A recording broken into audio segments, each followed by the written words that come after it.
திருச்சிற்றம்பலம். புகழ்த்துணை நாயனார் புராணம். புடைசூழ்ந்த புலியதல் மேல் அறவாட ஆடி பொன்னடிக்க மனம் வைத்த புகழ்த்துணைக்கும் அடியேன். சிறப்பு மிக்க அரிசில் கரைப்புத்தூரில் ஆதிசைவர் குலத்திலே புகழ்த்துணை நாயனார் என்பவர் அவதரித்தார். இவர் சிவகாம விதிப்படி சிவபெருமானை பூசித்து வந்தார். அக்காலத்தில் பஞ்சம் வந்துவிட்டது. பசிநோய் வந்து வாட்டிய போதும், மெய்யும் கையும் அயர்ந்த போதும் உள்ளம் அயராது இரவு பகலும் ஈசனடியில் நேசம் வைத்து பன்மலர் கொண்டு அர்ச்சித்து பூசிப்பாராயினார்.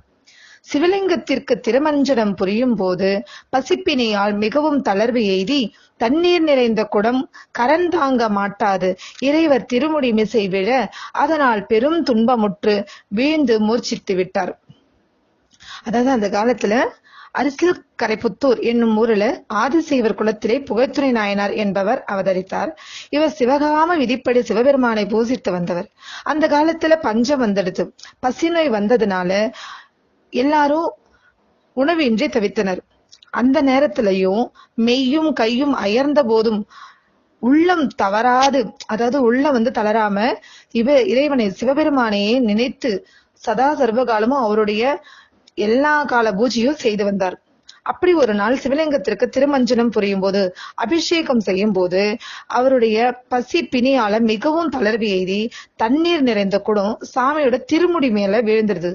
அதை பார்த்து இவர் மிகவும் துன்பமுற்று வீழ்ந்து மயங்கி விட்டார். சிவபெருமான் அருளால் அங்கனமே அயர்ந்து தூங்கி விட்டார்.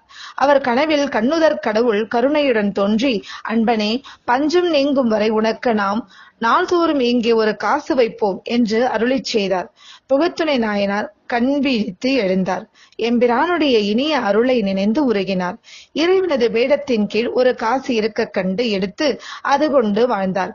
பன்னாலும் பரமன் தந்த காசு கொண்டு பசி தீர்த்து பனைமலர் கொண்டு அர்ச்சித்து பரிவு மிக்க பூசனை செய்து வந்தார்.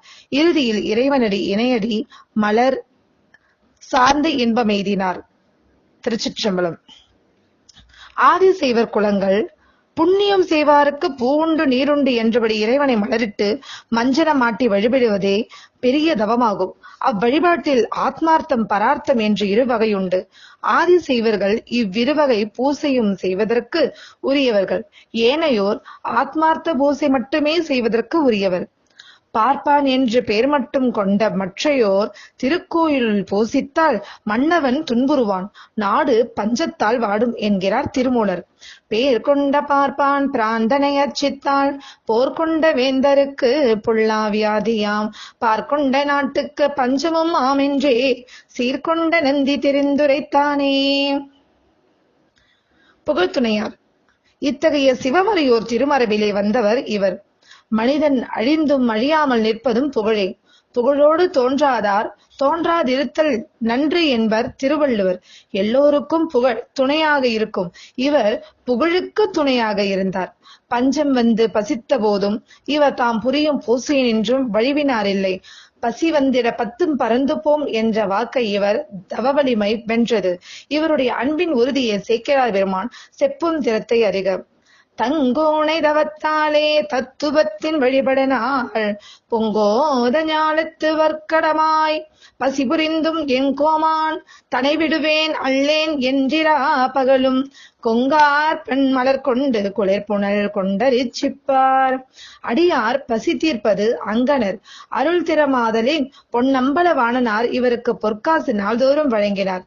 இங்கனமே இறைவர் வாகீசருக்கும் பாலவராயருக்கும் படிக்காசு தந்தனர். வைத்தீஸ்வரன் கோயிலில் இருந்த ஓர் அடிகளாருக்கும் தந்தனர். அதனால் அவர் படிக்காசு தம்பிரான் என்று பெயர் பெற்றனர். இதுபோல் அருணகிரிநாதருக்கும் சென்னிமலையில் முருகன் படிக்காசு வழங்கியதாக சென்னிமலை காதல் என்ற நூல் புகழ்கின்றது. இதனால் இறைவனை இடையரா அன்புடன் இறைஞ்சுவார், நோயடையார், பசியுறார், பேயடையார் மற்றும் பல துன்பரார் என்பது ஒரு தலை. ஆதலால் அருந்துணையாய் அடியவர் தம் அல்லல் தீர்க்கும் ஈசனை நேசமுடன் பூசனை புரிந்து பாசபந்தங்களை அன்பர்கள் கலைந்து அன்பர்கள் உய்வு பெறுக. அரிசில் கரைப்புத்தூர். இது குடந்தையிலிருந்து தென்கிழக்கில் நாச்சியார் கோயிலுக்கு போகும் வழியில் திருநறையூர் என்னும் தலத்துக்கும் சிவபுரம் என்னும் தலத்துக்கும் இடையில் உள்ளது. குடந்தையிலிருந்து 4 கல். இவருடைய வரலாற்றை இத்தலத்துக்கு தேவாரத்தில் சுந்தரர் கூறி அருளியிருக்கின்றார். அப்பாடல் வருமாறு. அகத்தடிமை செய்யும் அந்தணன்றான் அரிசிற்புணல் கொண்டு வந்தாட்டுகின்றான்.